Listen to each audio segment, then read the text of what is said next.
Oh, you beautiful little arsonists. You clicked on this, which means something inside you is already burning. Good, because what I'm about to say is going to feel like somebody cracked open your ribcage and found the one secret you've been keeping from everyone, including yourself. See, you are not a regular person. And no, that's not flattery. That's not me doing a bit. That is the bone-deep, blood-level truth of why your entire life has felt like wearing someone else's skin. You, my delightful little anomaly, are something genuinely rare, walking around in a world that was absolutely not designed for your frequency. Your energy? It doesn't belong here. And somewhere underneath all that performing, you've always clocked it. You felt it as a kid, watching everybody else speedrun a game nobody ever handed you the tutorial for. And the reason is stupidly simple. You were never built to play their game. You were built for something else entirely. Something they don't even have a category for yet. And today, right here, right now, we're going to dissect exactly what that means. Why it's been such a heavy thing to haul around.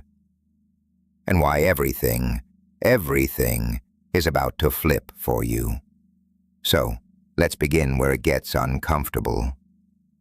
Have you ever walked into a room and felt the whole atmosphere glitch? Not because you announced yourself, not because you made a scene, just because you showed up. People's heads swivel, conversations stutter for half a beat. Some stranger across the room locks eyes with you, like they've met you in a dream they can't quite place. That's not your ego inventing things, gorgeous. That's not main character syndrome. That is people detecting something in your signal they have zero language for. And they will spend the rest of their days trying to decode what it was. They'll call you intense. They'll call you mysterious. They'll call you different, and never quite land on the right word for what kind. And I need you to actually hear this next part, yeah? That's because you are not broadcasting on the same wavelength as everyone else. You came in tuned to something most people don't even know exists. Something the majority spends their entire existence chasing and never catches. And you didn't even have to chase it. It just lives in you. Now, rewind to your childhood for a second. I'd wager everything in my pockets, and I always have something interesting in my pockets, that even as a little kid, you felt ancient. You picked up on currents adults thought were invisible to you. You sensed the storm in the room before a single word hit the air. Maybe you cried at the drop of nothing. Maybe you went full opposite, built walls so high people assumed you were made of stone. When really, you were just armoring up because you felt everything at 10 times the volume of anyone standing next to you. You were sensitive in a world that puts sensitivity on trial. You were deep in a world that hands out prizes to the shallow end. So you learned, early, painfully early, to fold yourself smaller. You learned to muffle your own signal. Because somewhere along the way, somebody convinced you that you were too much, too intense, too emotional, too strange, too extra. But my brilliant little live wires, I need you to understand something right. Let's break the rhythm. You need a reality check. If you never fit in, you're in the right place. Your book, The Evolution of the Anomaly, written by Animus Morphosis Channel, is the manifesto for the new elite. Grab it from the description or the first comment of this video. Now let's get back to the real meat of this. You were never too much. The container around you was simply too small for what you were holding. Here's exactly where it gets razor-sharp real. And I want you to feel this in your chest, not just process it with your ears. You are a walking reactor, a living furnace of something most people can only dream about.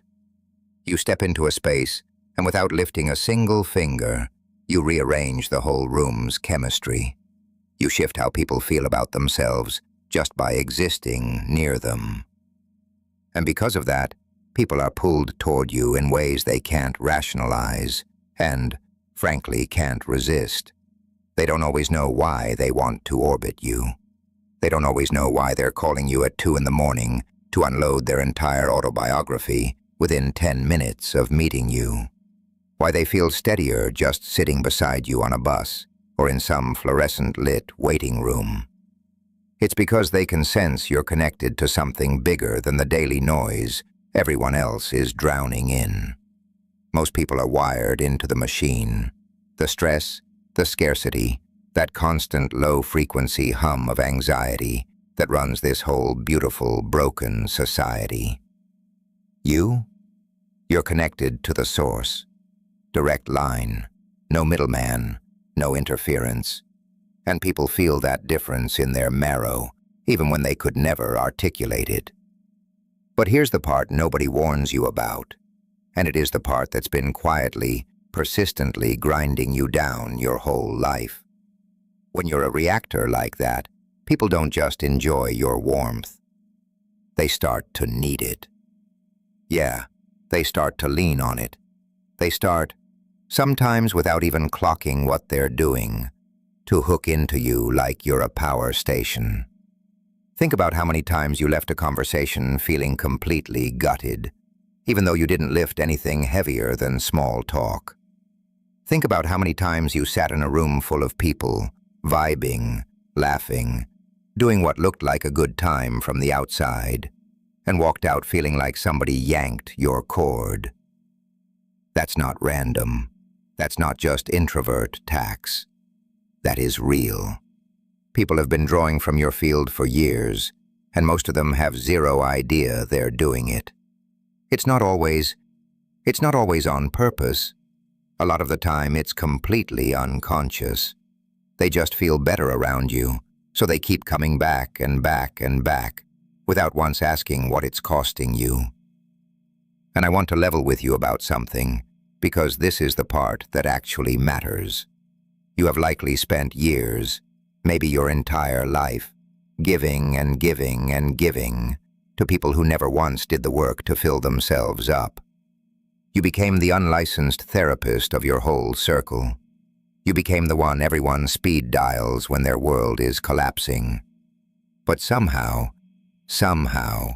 you're the last person anyone thinks to check on. You became the soft landing for people who never once wondered whether you needed somewhere soft to land, too. And every single time, you showed up. Because that's what you are. A natural mender.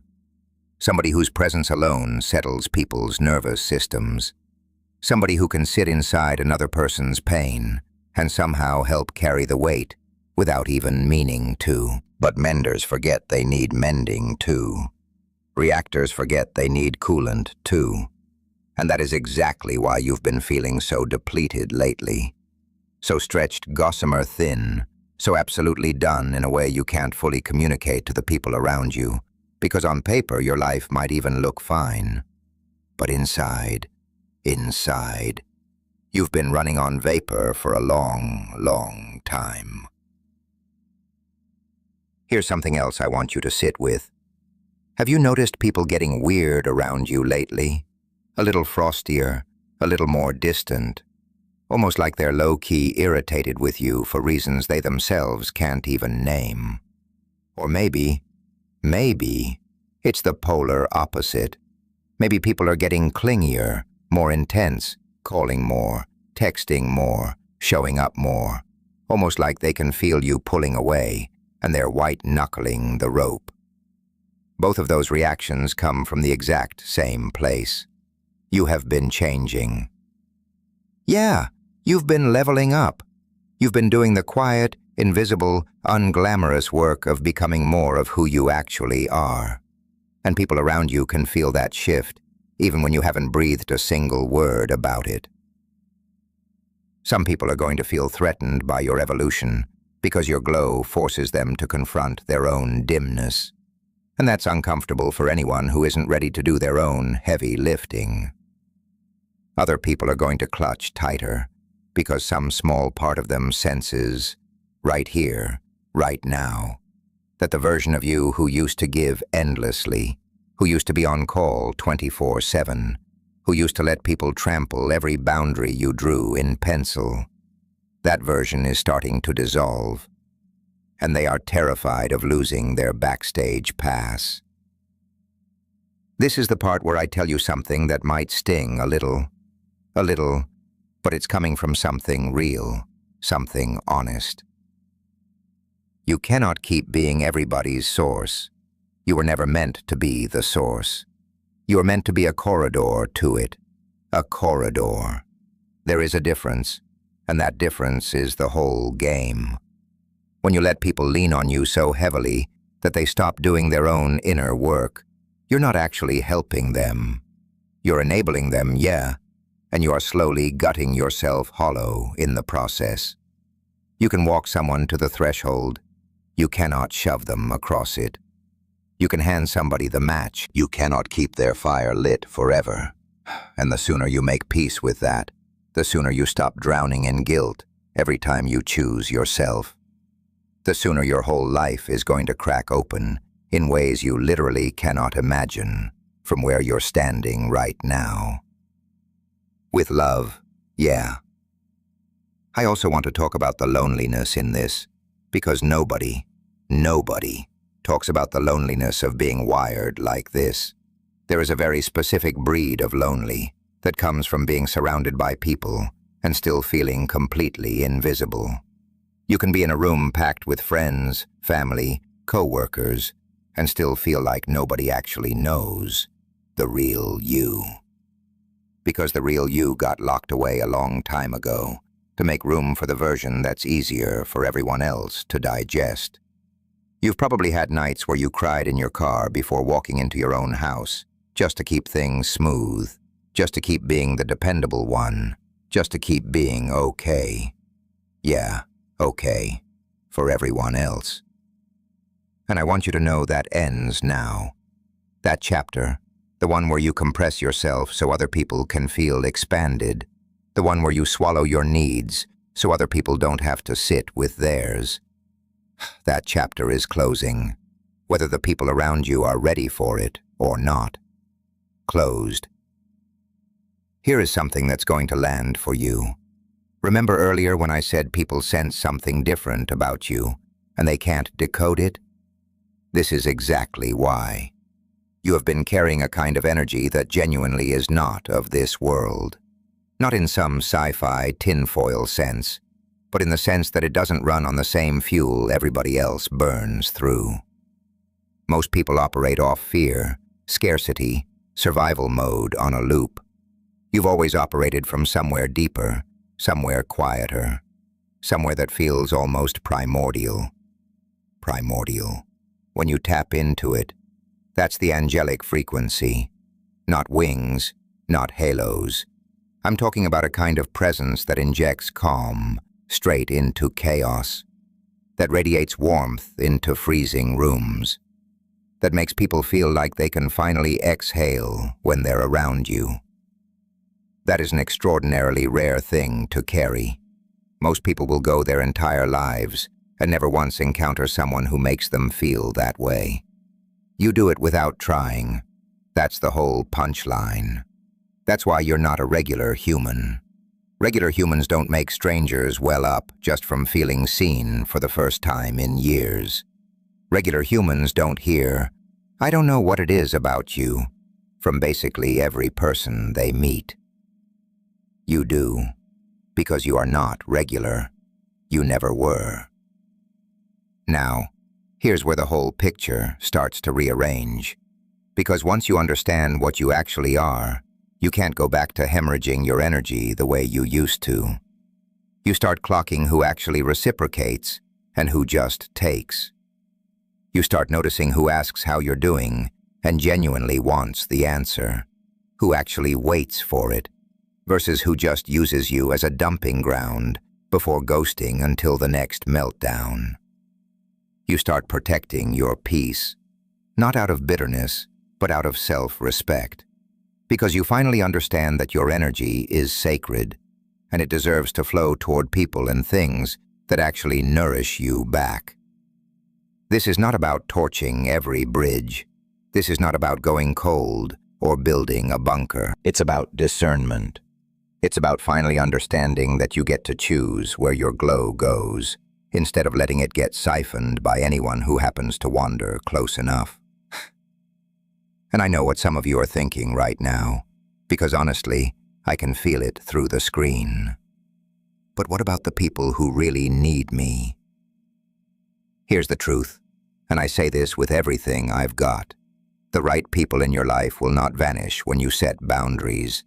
The right people will actually respect you more for it. Facts.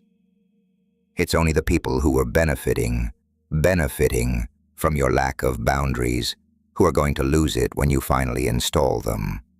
And that reaction, that pushback, that sudden frost or sudden clinginess you might start noticing, that's not proof you're doing something wrong. That is proof you're finally doing something right. You are watching in real time who was actually in your corner and who was just leeching off your current.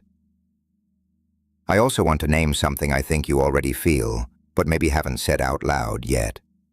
There has been a transformation happening in you, and it has not been comfortable. Real change never is. You don't go from giving everything away to guarding your peace overnight, and you don't do it without grief. There is a real grief in releasing relationships and patterns that used to define you, even when you know in your gut they were bleeding the life out of you. You are allowed to mourn the version of yourself who didn't know better. You are allowed to grieve connections that no longer feed the person you are becoming. That doesn't make you cold. That makes you human. Well, almost. Because somewhere in the middle of all of this shedding and all of this evolving, you've started to feel a kind of peace you didn't know existed. A stillness, like you finally let out a breath you'd been holding for years without realizing it. You are starting to come into your own fullness now. Not the fullness that comes from being everybody's everything, but the fullness that comes from finally pouring into your own vessel first. That's why some people are going to look at you and say, "You've changed." And you are going to smile and say, "Yeah, I have."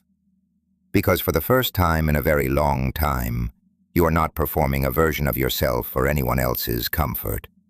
You are letting yourself dress how you want, rest when you want, say no without drafting a 3-paragraph apology for it.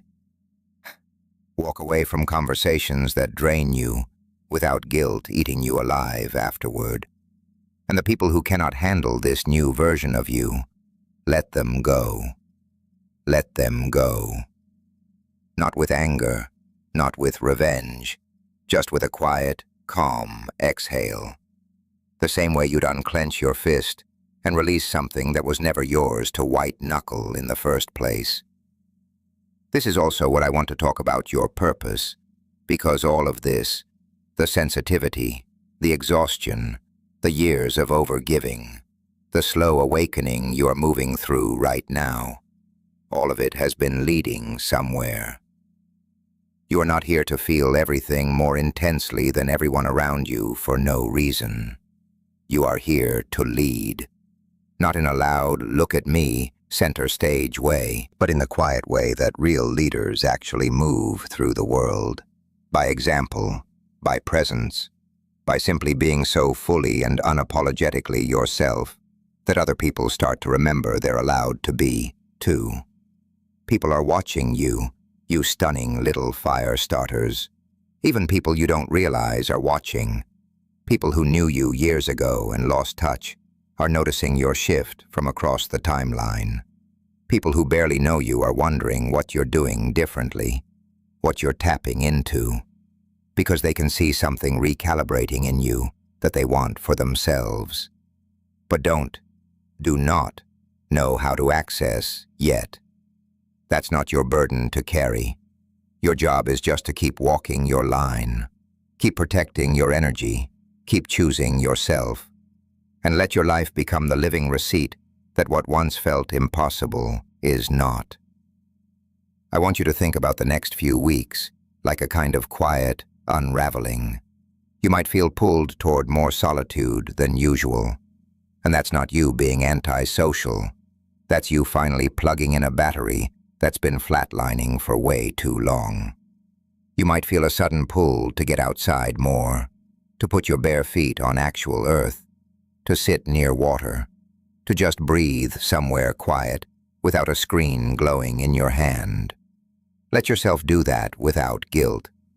You might find old connections circling back, people from your past suddenly sliding into your life out of nowhere, trying to reclaim their old spot. Now that they can feel your glow from a distance, you do not owe anyone a seat just because they used to have one. You get to decide, calmly, without theatrics, who earns a place at your table now. And here's the thing I really, truly want you to carry out of this. Being wired different was never the problem. It was never something to fix, never something to apologize for, never something to shrink so other people felt more at ease around you. The depletion you felt, the loneliness, the feeling of being too much or not enough, depending on who was doing the measuring. None of that was a sign that something was broken in you. It was a sign that you were carrying something most people simply do not carry.